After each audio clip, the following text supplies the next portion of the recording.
Magandang hapon po sa inyong lahat. Ito po ang latest update natin sa Dahig, no? Lilinawin ko lang po yung mga lumalabas na report, hindi po magiging abogado ng presidente si VP Sara dahil sa saligang batas natin ay mayroong pagbabawal sa pag-practice ng propesyon. So ang kanyang karapatan po bumisita ay birang anak, no? So ulitin ko po, hindi siya papasok bilang isang abogado. Pero kanina po, alas 9 hanggang alas 10:30 ay nakapasok po at nakabisita si Executive Secretary Medaldea, former Executive Secretary Medaldea, at importante po na malaman ninyo kung anong lagay ng ating presidente. So ES, kamusta po ang naging ang ating presidente? Magandang hapon po sa inyong lahat. Okay naman siya. He's in very high spirits. Ah, ano lang siya, naiisip niya mga sumusuporta sa kanya. Nagpapasalamat siya sa inyong lahat. Ituloy niyo lang ang dasal.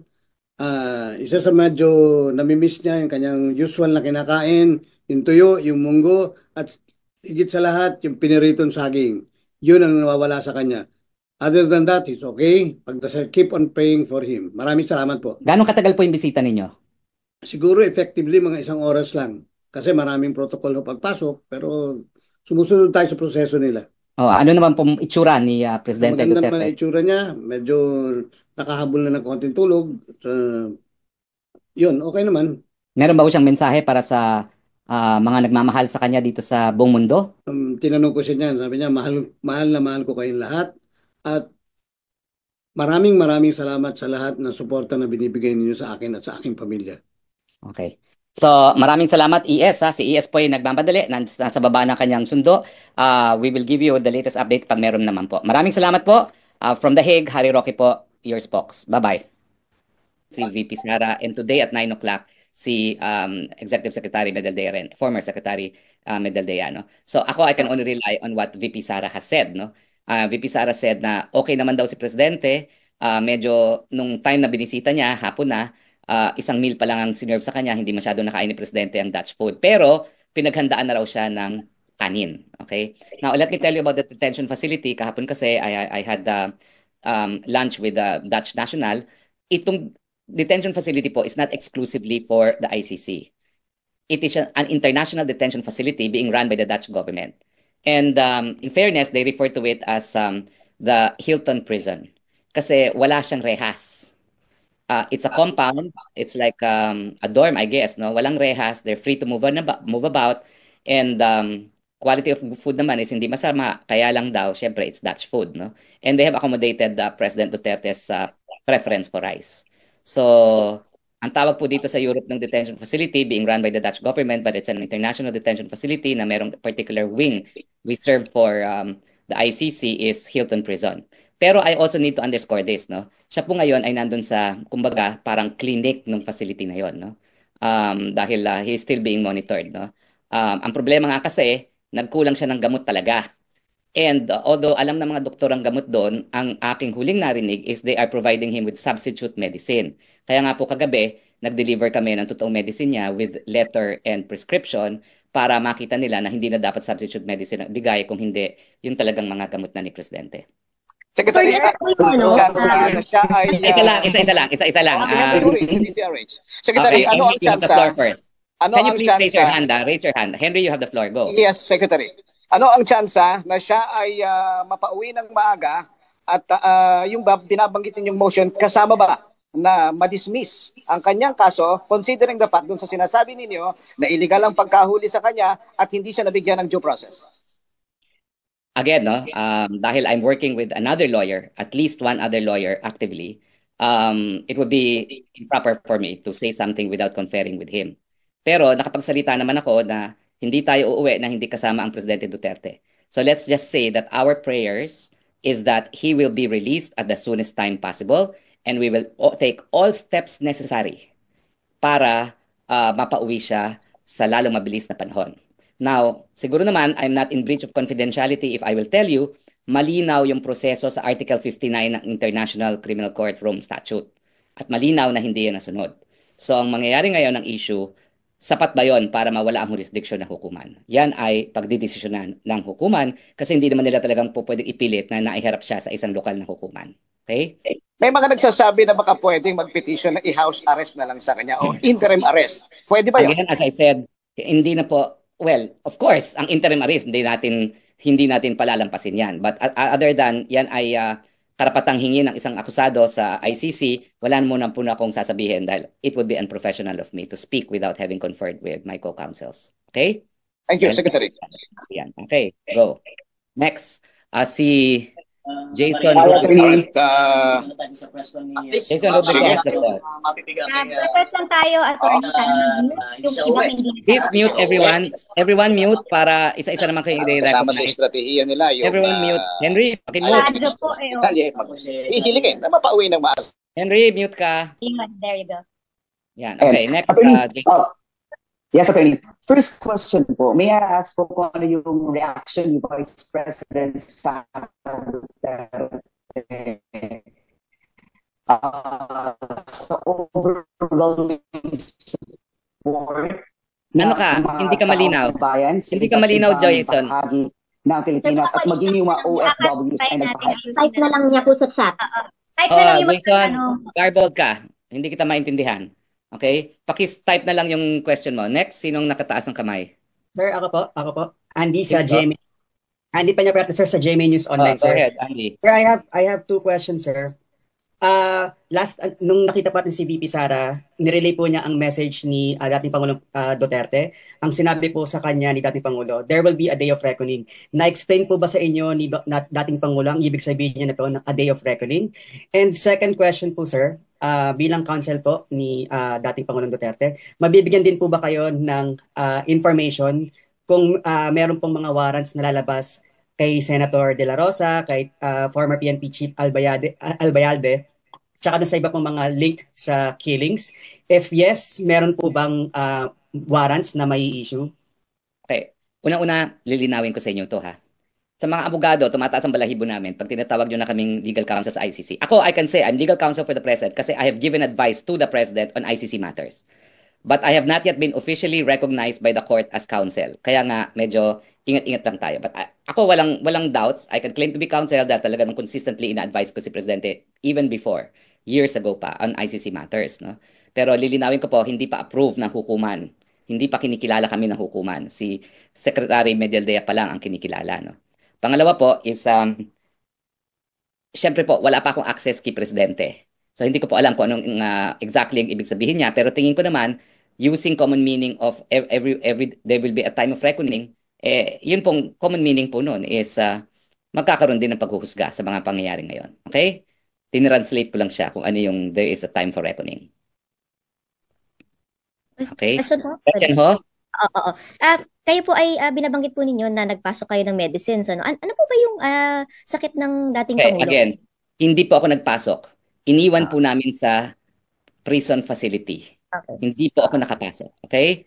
Iniwan lang po. Okay? Kasama yung sinyelas na rin-request siya at saka medyas. At ang medyas na binigay namin ay yung colorful na medyas pa. Okay? Now, so having said that, anong mga gamot ng Pangulo? That's covered by the right to privacy.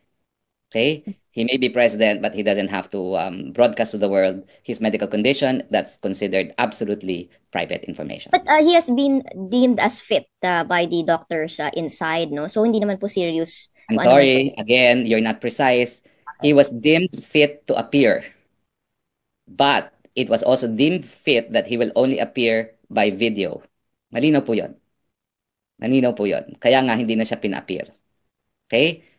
But his deemed fit is only for purposes of appearance by video. Okay? So that says a lot, I think. That says a lot already. Okay? Next is Jason Rubrico. Subukan mo ulit, Jason. Attorney, hello po. Mas klaro na, attorney? Yes. Yes po. Attorney, kanina, may we know the reaction of Vice President Sara Duterte doon pa sa overwhelming support na ipinapakita ng taong bayan. Yesterday, sunod-sunod yung mga prayer rallies, not just here in the Philippines, but also around across the globe po, mga OFWs na nagpakita ng suporta kay dating Pangulong Rodrigo Roa Duterte. Nako, talaga naman pong nakakahabag sa damdamin ni VP Duterte yung napakalakas na suporta na pinapakita ng mga kapwa Pilipino natin, hindi lang dito sa dahig, kundi sa buong daigdig. I can confirm that the VP, being of her generation, is always online. Siya pa nga nagbigay sa akin ng unlimited data, no, from an eSIM, which is very powerful. She is forever grateful for everyone for showing their support to the President. And yan po nagbibigay ng lakas, hindi lang sa kanya, kundi sa buong pamilya na malalampasan din ni Presidente Duterte itong pagsubok na ito. Attorney, usap-usapan po online yung paggamit ng litrato ng mga yumaong individual ng makakaliwang grupo sa EJK rally. At isa na nga rito yung doktor na pumalag dahil ginamit po yung litrato ng kanyang yumaong ama na di umano'y nasawi dahil dito sa extrajudicial killing. Pero yun nga, pumalag sila dito. Marami rin na ibang mga individual ang pumalag sa paggamit ng mga litrato. Nakabot ba ito kay Vice President Sara Duterte? And you, Attorney, ano po yung reaction niyo dito? As I said, mas bata si VP Sara sa akin, mas teki yan. In fact, siya lahat ang nag-ayos ng aking communication requirements, no? Including my eSIM. No? Kaya malakas ngayon ang aking Wi-Fi. No? So alam po niya yan, she's forever grateful. Pagdating doon sa mga fake news, ang aking payo lang sa publiko, mag-ingat po tayo sa fake news at kaya nga natin gagawin na itong regular press briefing nang wala na pong hindi pagkakaintindihan dahil sa fake news. No? At kaya ko rin po hiningi na magsama-sama na tayo dito sa isang GC at isa na lang briefing dahil we are terribly undermined po. Ang nandito pa lang ako, E.S. Medaldea, VP Sara, and Robin Padilla. So between the welfare of the President and the legal requirements and then Hoffman, no? You can appreciate na talagang we are really undermanned right now, no? So I ask for your indulgence, talagang dito tayo mag-uusap. Okay? So wala na? Sure. Oh yes, then. Just to clarify yung composition ng inyong legal team, we were also informed na kailangan ang mga miyembro ng legal team. Sabi nyo nga, di ba? ICC accredited. So, paano nagawa Oh, ko? wait. Unang-una, it's not an absolute rule. But of course, it's the caveat of the client, of the accused. Because international criminal law is not only a branch of international law, it's a further subspecialty of international law. And unless you have specialized training and experience in this field, talagang everything will be Greek to you. It's not enough that you're a Philippine lawyer and appear, although there is no disqualification. Kaya nga, hindi ko alam kung nagawa na ito ng registry eh. Kasi si ES naman kasi kasama niya sa aeroplano. No? But the very first thing that the registrar will ask the accused to do is, here is the list of 200 lawyers accredited by the List Council. And the criteria, a single criteria is proven competence in the field of international law. Okay? So, you may hire lawyers outside of the list subject to the caveat that it's a specialized field of international law. Okay. Kasi po yung nabanggit nyo, halimbawa, si VP Sara, hoping also to be accredited also by the ICC, tama ba? Or just to be recognized as a lawyer? It's not a requirement to represent that you're part of the list, but of course, if you're going to ask the court who should represent you, they prefer that you choose someone from the list kasi nga may proven competence in the field of international criminal law. Ulitin ko po ha, kung mag-a-apply si VP Sara, it's only because she needs access to the President. And as a family member, mukhang every visit requires communication with the detention facility. So just to be clarified, para hindi po kami magkamali, so we will say na parang nagpapalista siya as a legal counsel of the President, not ICC. No, legal counsel of the President. To give her a counsel's access to an accused while under detention. And which should be fettered, no? Na hindi po pwedeng pagbawalan. Samantalang ang magbisita ng pamilya ay subject to restrictions. Okay, and kayo sir, di ba, nagpapa-add kayo as ICC legal counsel? Yes, dahil nasa list naman talaga ako. Okay? Okay. Let me just take this opportunity, sir, kasi yung mga mga victims' family are saying they're being trolled by the Duterte supporters, and sabi ng kanilang counsel, it will help the case and it will affect yung case ni dating Pangulo. Reaction nyo lang po doon. Wala po akong reaction doon dahil hindi ko naman alam kung tinotroll sila eh. Hindi ko alam kung sino sila. Malalaman pa lang po namin kung sino sila kapag reveal na ng prosecution. Kaya nga po, sa lalong mabilis na panahon, dapat magbuo na itong legal team kasi magsisimula na po yung proseso ng discovery. Sa ngayon po, iba po ang sistema ng ICC, hindi gaya sa Pilipinas na may preliminary investigation, magsasubmit ng complaint affidavit at counter affidavits. Dito po wala. Everything was done unilaterally by the prosecution and it is only now that we will find out kung anong basihan. Pero I have this as an observation. Akala ko ba libo-libo ang sinasabi nilang pinatay kaya naging crimes against humanity? Nagulat na lang ako na 43 ang sinasabi nila, no? Nasaan yung libo-libong sinasabi nila, no? At paulit-ulit naman nilang sinasabi yan na pinapatay daw ng Pangulo, di umano ang libo-libong tao. Pero nung binasa naman yung akusasyon kay presidente, ang binanggit 43. Over a period of 8 years, no? So 43 divided by 8, how many is that? Okay. But we don't encourage attacking or trolling anybody from any side. Well, what I can say is that we have freedom of expression. Let a million flowers bloom. After all, the true test of truth is the power of an idea to be accepted in the free marketplace of ideas. Okay? Yes, si Gretchen. Tama po kayo, no, yung 43.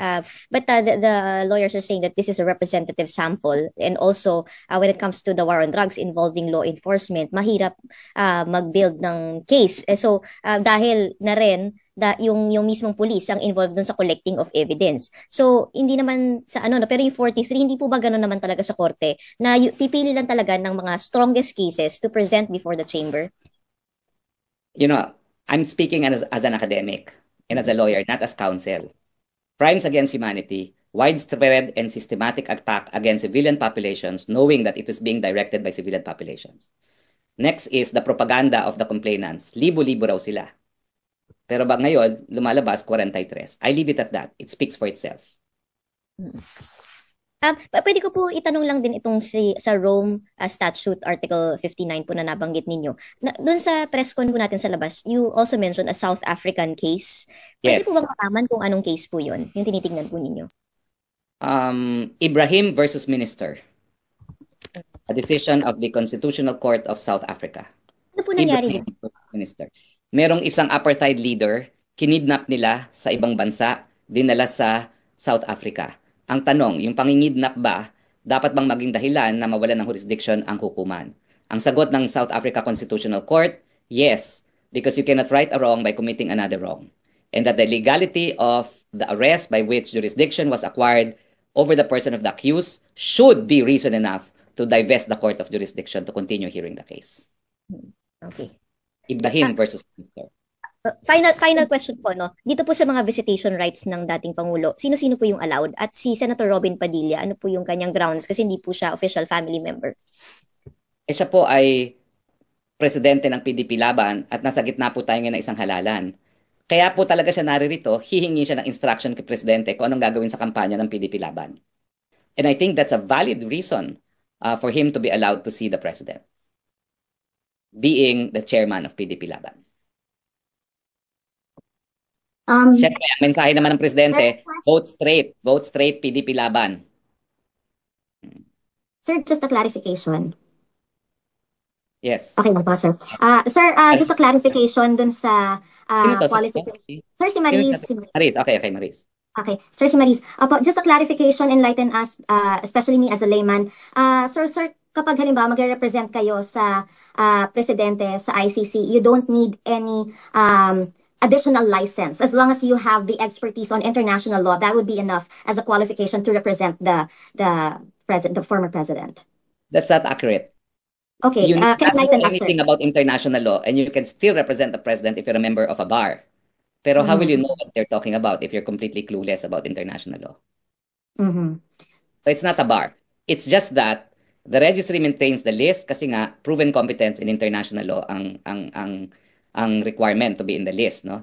So at least if the accused will choose from the list counsel, there's at least the assurance that he's been pre-screened to know what he will be talking about as counsel before the ICC.